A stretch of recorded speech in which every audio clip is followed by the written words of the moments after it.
punya orang tua, tapi sering bertengkar dengan menantu. Setiap saya nasihatin, keduanya tak ada yang mengalah. Kasih sarung tinju.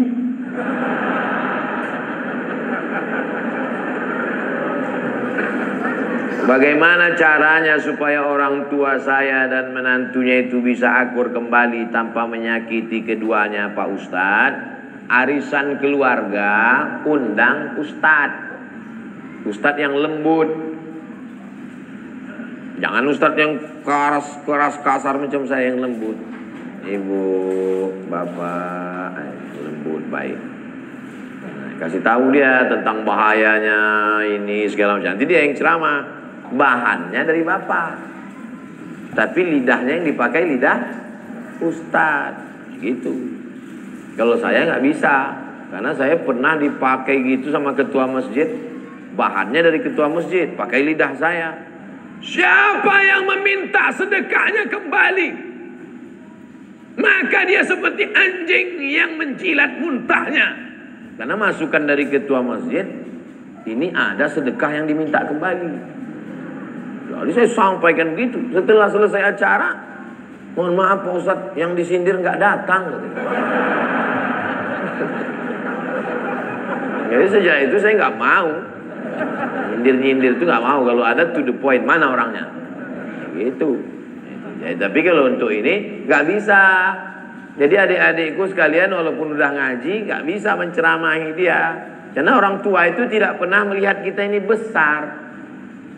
Ibu melihat anak ibu walaupun udah kuliah, dia tetaplah anak kecil yang umur 2 tahun belajar berjalan.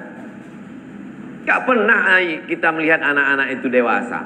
Makanya kalau ada anak yang ngomong, saya ini udah dewasa mama. Enggak, kamu anakku. Gak pernah dewasa dia.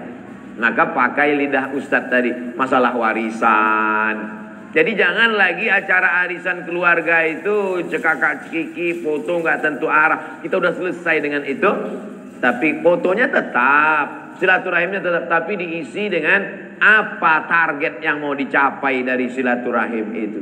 Sehingga bergizilah ceramah-ceramah arisan-arisan keluarga, pertemuan bulanan, anak-anak menantu, pertemuan bulanan bulan September tentang harta warisan. Ramai yang datang. Pertemuan arisan bulan Oktober tentang ini. Nah, masukkan pesan ini. Nah, insya Allah. Setelah itu jangan lupa doa. Nanti Pak Ustadz, Pak Kiai Habib mendoakan. Habib tolong bacakan air ini. Dibacakannya air, masuklah doa itu ke dalam air, berubah molekul-molekul air itu menjadi cahaya. Lalu diminum oleh mereka, masuk ke dalam darahnya, masuk ke dalam jantungnya. Jantungnya yang tadi terbakar, dingin, sejuk. Dari jantung naik ke otak, otaknya yang dari tadi tegang, tenang. Berapa banyak orang yang gak mati-mati sakaratul maut, pas dikasih air, mati langsung. Ketenangan. Nah, jadi yang meneliti itu malah orang Jepang, bukan orang Arab, bukan orang Islam. Diteliti mereka air yang dibacakan doa, dipanggil tokoh-tokoh agama. Air yang paling bening, paling bercahaya, yang dibacakan oleh ulama dari kalangan umat Islam. Allahu Akbar. Molekul-molekul cahaya. Oleh sebab itu doa. Ada nggak ini Pak Ustadz dalilnya zaman Nabi dibacakan air? Ada. Sahabat Nabi datang lapor, ya Rasulullah, ya aku dapat kambing 30 ekor, halal apa enggak ini kambingnya? Kok bisa dapat kambing dari mana? Di kampung itu ada orang gila, minta doa. Lalu ku baca Al-Fatihah, menahan air liur banyak-banyak. Setelah itu ku ludah gitu ya, sehat. Dikasih kambing, kambingnya halal apa enggak? Itulah dalil ruqyah. Ruqyah membacakan ayat-ayat ke air atau langsung ke telinga. Mana tahu dia dirasuki jin dan setan. Itu ada darah di jantung itu. Di dalam jantung itu, ibu bapak nanti kalau motong ayam, coba belah jantung ayam itu ada darah menggumpal di dalam. Darah yang menggumpal di dalam itulah yang dinaikkan oleh setan. Dinaikkan oleh setan. Kalau dia mendidih ke atas, namanya marah. Kalau dia tidak meledak ke atas, tertahan ke dalam, namanya sedih. Misalnya kita lagi berdiri, tiba-tiba kaki kita diinjak sama orang. Kita marah. Marah, mendidih darah itu, marah. Tapi pas mau membalas, rupanya dia tentara. Kita kan gak berani kan. Dia turun menjadi sedih, tertahan ke dalam. Marah dan sedih akan hilang kalau berubah menjadi maaf. Islam tidak mengajarkan kita larut dalam kemarahan, tidak pula larut dalam kesedihan, tapi dia hilang dengan maaf. Nah, itu dengan doa-doa itulah orang menjadi maaf.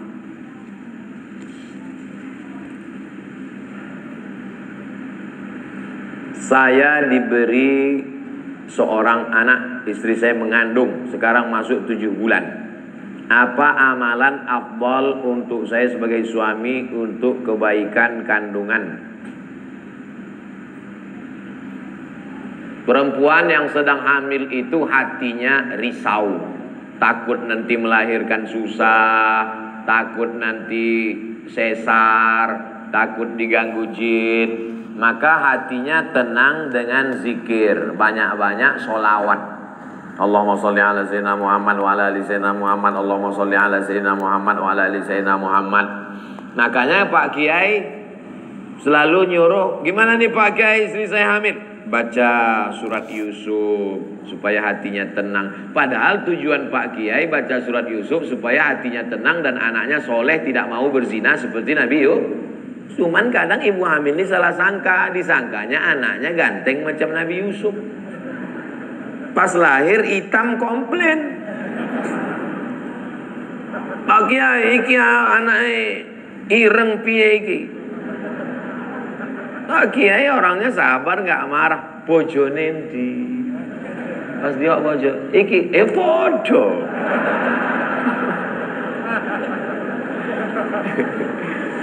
Setelah itu kita jangan salah paham dulu.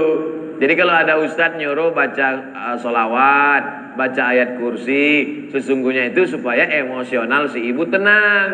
Kalau ibunya tenang, anaknya juga ikut tenang. Salatullah salamullah ala taha rasulillah. Salatullah salamullah ala yasin habibillah. Tawassalna bi bismillah wa bil hadi rasulillah wa kulli mujahidin lillah bi ahlil badri ya Allah. Ibunya tenang, anaknya tenang, suaminya tenang, maka mudah melahirkan. Kalau otot-ototnya kaku, dia stres, dia takut, itu susah melahirkan. Tenang, mudah, asyik lahir. Mudah-mudahan ibu diberikan kemudahan, amin. Sekaligus Ustadz beri usulan nama. Anaknya laki-laki. Anaknya laki-laki, kasih namanya Hawari. Hawari artinya penolongku. Mudah-mudahan anak ini menjadi penolongmu nanti di akhirat, mendapat syafaat karena anak ini menjadi penghafal Quran. Hawari. Boleh ditambah belakangnya, depannya, terserahlah. Namanya saya kasih Septi Hawari Pak Ustadz. Kenapa Septi? Lahir September. Aduh, yang bagi bulan-bulan itu tak usahlah lagi. Nanti minta sama Habib, sama Ustadz lain supaya tambah namanya. 3 nama untuk paspor bisa umroh. Ustadz, bagaimana sebaiknya melaksanakan ibadah di masjid? Apakah kita ikut salah satu tata cara ibadah, misalnya NU atau Muhammadiyah, atau gimana Pak Ustadz? Saya ketua masjid. Saya gini-gini ketua masjid nih. Jadi saya ketua masjid.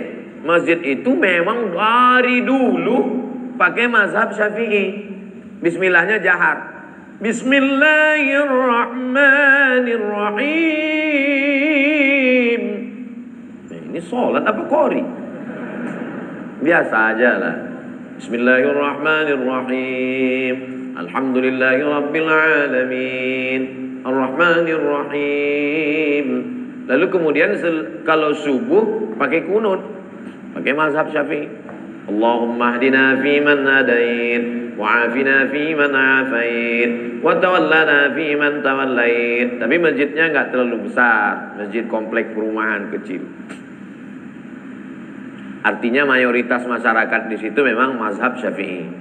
Tapi kalau masyarakat di situ multi, ada bisa dipakai satu contoh masjid di daerah saya juga. Saya ceramah di situ. Lalu saya dengar, saya kasih tahu sama makmum, Ustadz itu imam sir, itu imam jahar. Maksudnya kalau dia imam itu bismillahnya jahar. Bismillahirrahmanirrahim. Tapi kalau itu yang imam sir, bismillah. Nah jadi semua terayomi selama masih ahlus sunnah wal jamaah. Nah jadi saya tak paham komunitas masyarakat di Darussalam, tapi kalau masjid saya pakai mazhab Syafi'i.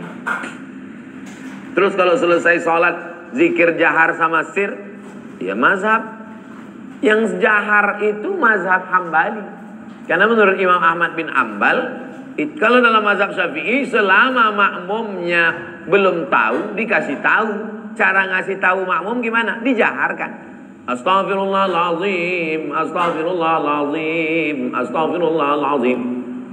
La ilaha illallah la syarikalah. Makanya kalau kita sholat di masjid, imamnya misalnya kuat, berarti dia ngasih tahu makmum. Kalau imamnya enggak kuat, berarti makmumnya udah tahu. Gak usah dipermasalahkan. Dia menjadi masalah karena dipermasalahkan. Disitulah letak masalahnya. Jangan masalahkan yang tak perlu dipermasalahkan.